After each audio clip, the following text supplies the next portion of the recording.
Genius Zirakpur के video lecture series में आपका स्वागत है। आज हम क्लास 10 साइंस चैप्टर 11 इलेक्ट्रिसिटी करेंगे। इसमें 20 क्वेश्चन है। हम 20 के 20 क्वेश्चन का सॉल्यूशन देखेंगे और उसका फंडामेंटल और फार्मूला समझने की कोशिश करेंगे। Question 1, a piece of wire of resistance R is cut into 5 equal parts. R की वायर थी, हमने उसको 5 हिस्सों में काटा है। These parts are then connected in parallel, उनको पैरेलल में लगा दिया गया है। The equivalent resistance of the combination is R dash। R dash है equivalent resistance जो पैरेलल में लगाने के बाद आया है। Then the ratio of R is to R dash हमने निकालना है। देखिए, जब भी आप रेजिस्टेंस पैरेलल में लगाओगे तो उसमें आपका रेजिस्टेंस कम हो जाएगा। जब भी सीरीज में लगाओगे तब आपका रेजिस्टेंस बढ़ेगा। फॉर एग्जांपल, मान लीजिए कोई रिले रेस है या कोई हर्डल रेस है, 5 हर्डल आपके रास्ते में पड़े हैं, तो आप 5 हर्डल को क्रॉस करके जाओगे। जब आप 5 हर्डल क्रॉस करोगे तो आपका रेजिस्टेंस बढ़ जाएगा। अदर वे अराउंड 5 हर्डल एक ही लाइन में पड़े हैं, आप किसी भी एक हर्डल को क्रॉस करके निकल सकते हो, तो आपका रेजिस्टेंस कम हो जाएगा। तो जब भी आप पैरेलल में रेजिस्टेंस लगाओगे तो पैरेलल में रेजिस्टेंस, इक्विवेलेंट रेजिस्टेंस कम हो जाएगा। चलिए इसको कैलकुलेट करने की कोशिश करते हैं। तो हमने क्या किया है, 5 हिस्सों में बांट दिया, तो रेजिस्टेंस भी 5वां हिस्सा हो जाएगी। तो हम 1/r = 1/r1 + r2 + r3 up to rn। तो आप इसको कैलकुलेट कर लेंगे। 5/r 25/r और r डैश जो है r/25 हो गया। ये देखिए, हमने पैरेलल में लगाया तो 25 गुना से कम हो गई है रेजिस्टेंस। तो r/r डैश हमने निकालना था, दैट इज इक्वल टू 25।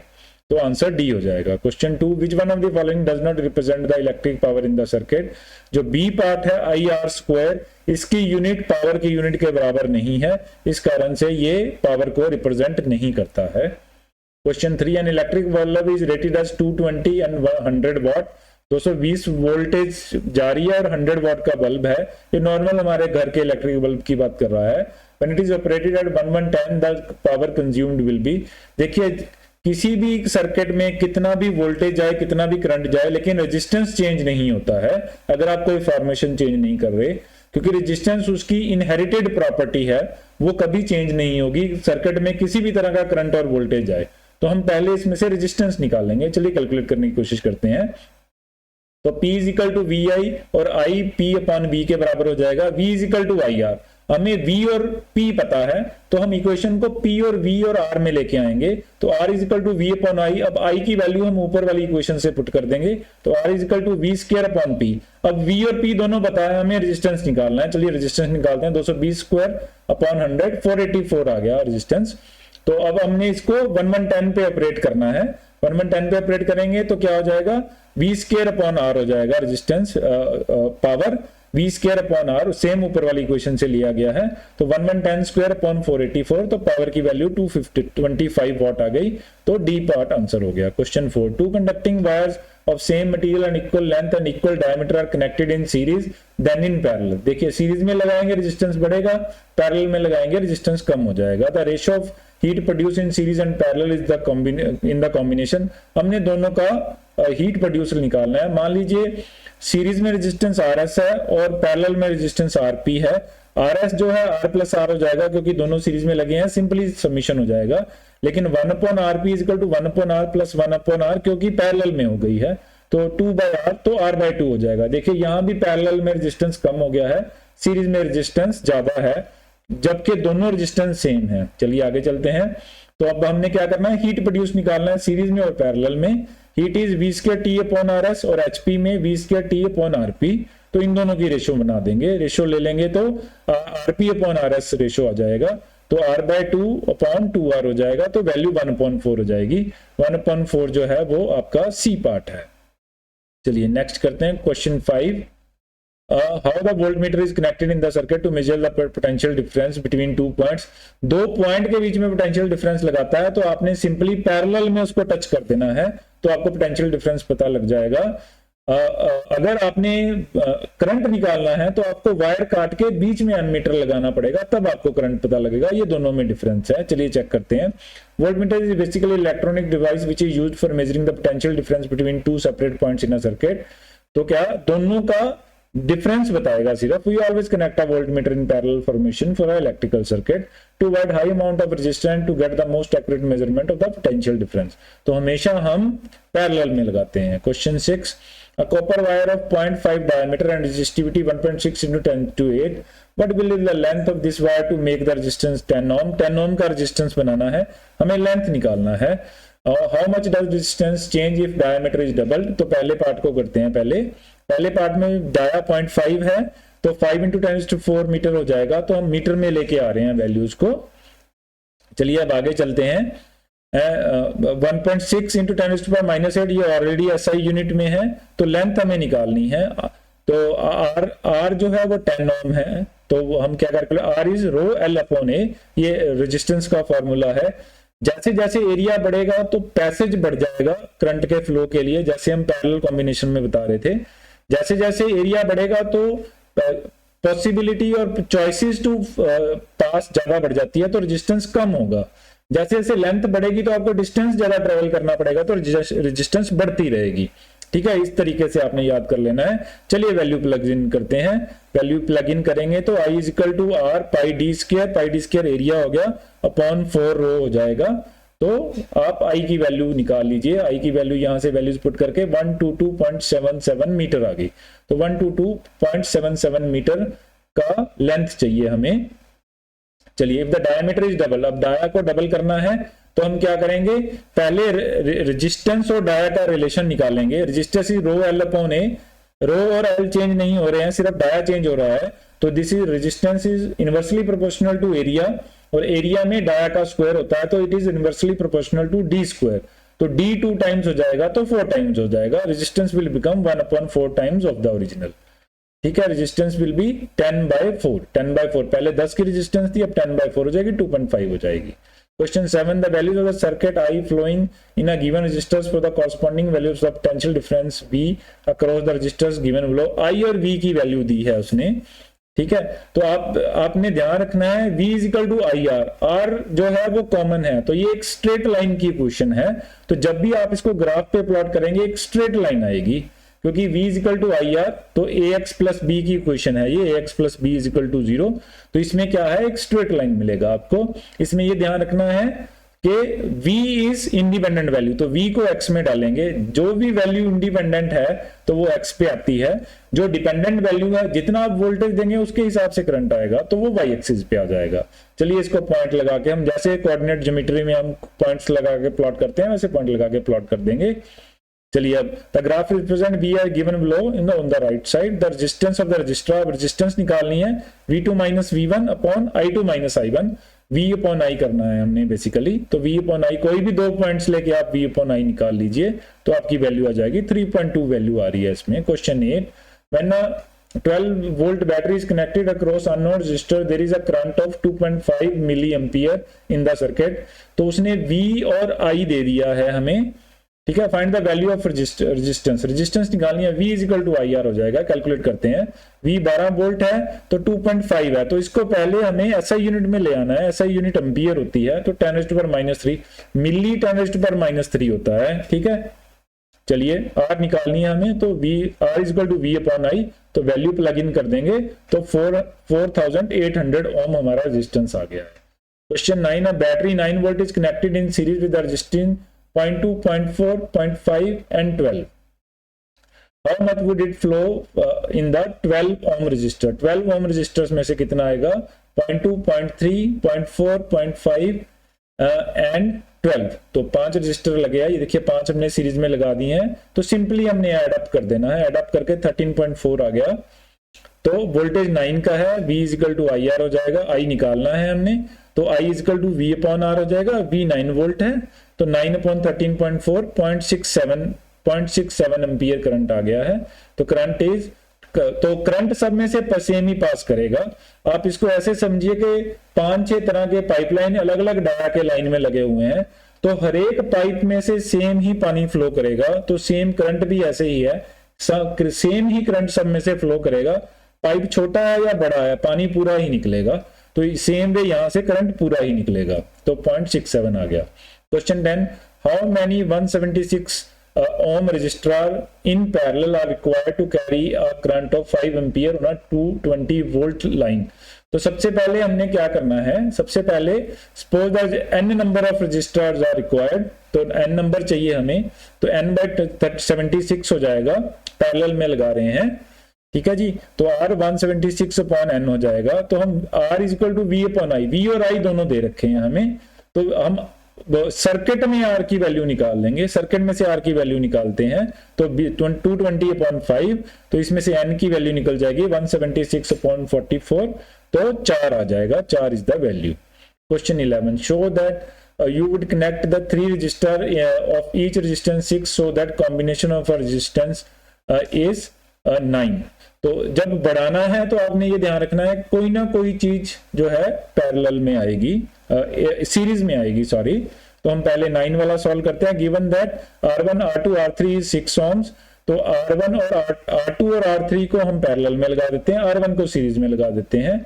चलिए कैलकुलेट, ये पिक्चर बना के दिखाई है, तो 1R1 plus 1 upon R2 plus 1 upon R3, ये पैरेलल सॉल्व कर रहे हैं कि रेज टू पावर -1 हो जाएगा। वैल्यू प्लग इन करते हैं, इसमें वैल्यू प्लग इन करेंगे तो हमारी वैल्यू 9 आ जाएगी, ठीक है। 2 रेजिस्टेंस हम लगाएंगे पैरेलल में, फिर उसके कॉम्बिनेशन में सीरीज में एक रेजिस्टेंस लगा देंगे। सेकंड पार्ट सॉल्व करते हैं।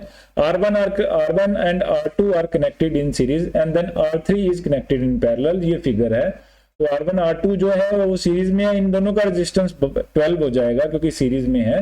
फिर हम इस 12 और 16 को पैरेलल में सॉल्व कर लेंगे। चलिए करते हैं।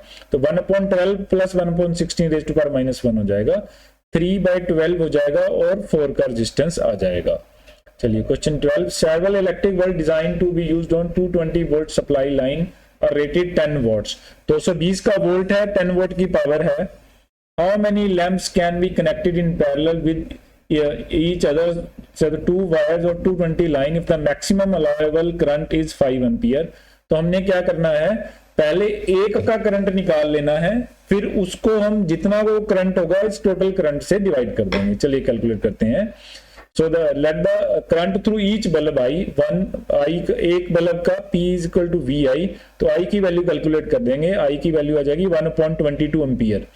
एक बल्ब से इतना करंट जाएगा, तो 5 एम्पियर से कितना करंट जाएगा, हम इसको 5 से डिवाइड कर देंगे। तो N into L is 5, N is equal to 1/2, तो N is equal to 5/22, 110 bulb हमें चाहिए 5 एम्पियर का करंट लगाने के लिए। मोटी सी बात है कि हमारे घर का जो स्विच होता है वो 5 एम्पियर का होता है। अगर इसे 10 वॉट का हम बल्ब लगाना चाहते हैं तो 110 बल्ब आप 10 वॉट के लगा सकते हैं। अगर 100 वॉट के बल्ब लगाने हैं तो 11 बल्ब लग सकते हैं, तो 10 गुना कम हो जाएंगे।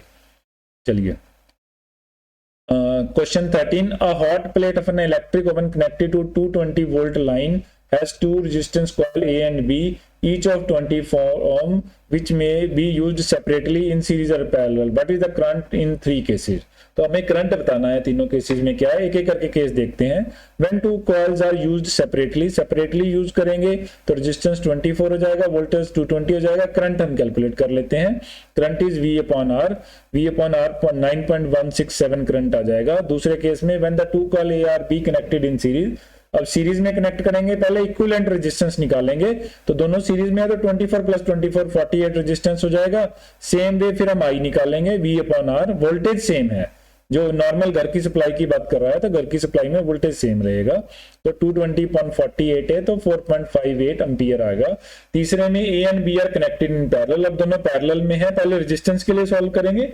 अब 1/R is 1.24 प्लस 1.24, तो 1.24 2.24 हो जाएगा, तो 1.12 रेजिस्टेंस कम हो गया। देखिए जब सीरीज में था 48 था, जब पैरेलल में आ गए तो 12 का रेजिस्टेंस रह गया है।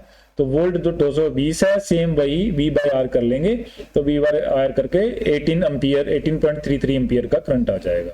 Question 14, compare the power used in 2 ampere register in each of the following circuit. दो उसने सर्किट दिए हैं, उसमें बताना है कि ईच सर्किट में क्या कॉम्बिनेशन बनता है। 6 volt in series with 1 ampere and 2 ampere resistance, तो 1 और 2 एम्पियर को सीरीज में जोड़ना है तो सिंपली ऐड कर देंगे, 3 एम्पियर आ गया।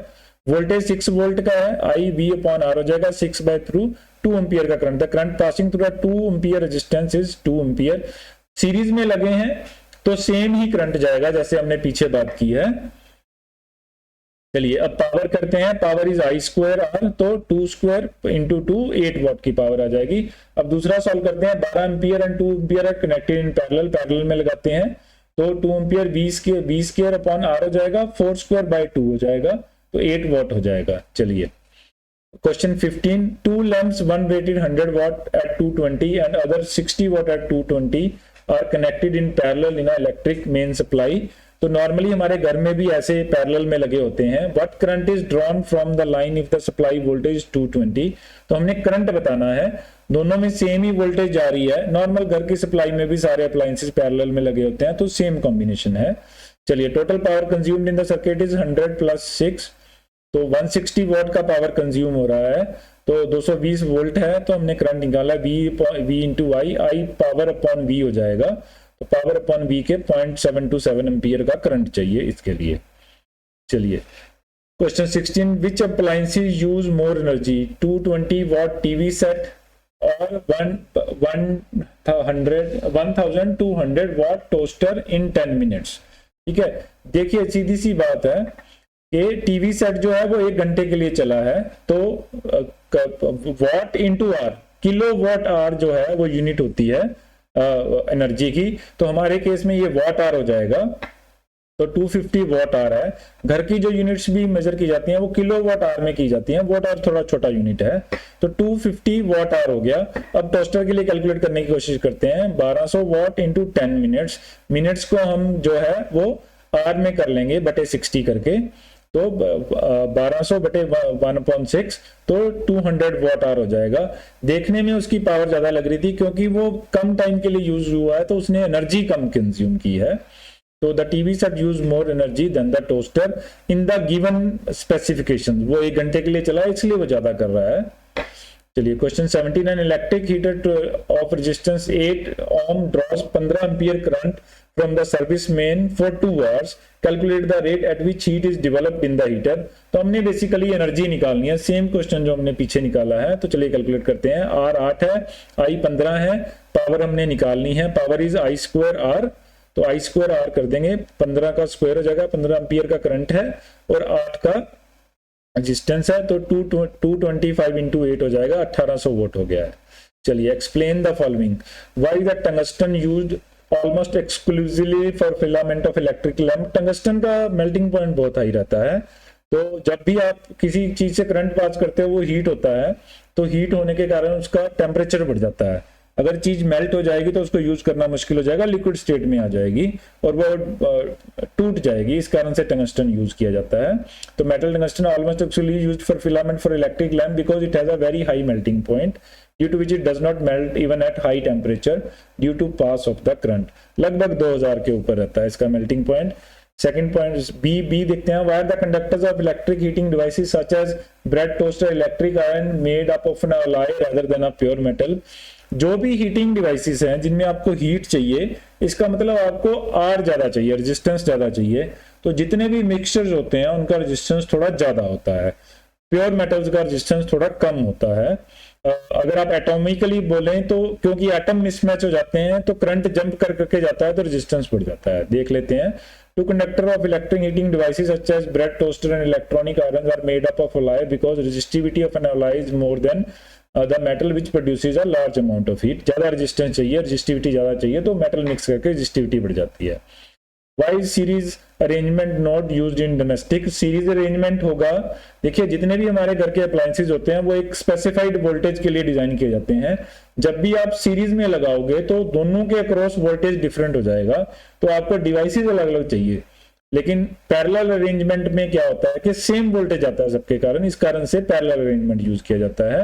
इन a series circuit voltage is divided, each component of a series circuit will have a small voltage, so the amount of current decreases, the device of what does not work properly, hence series arrangement is not used in domestic.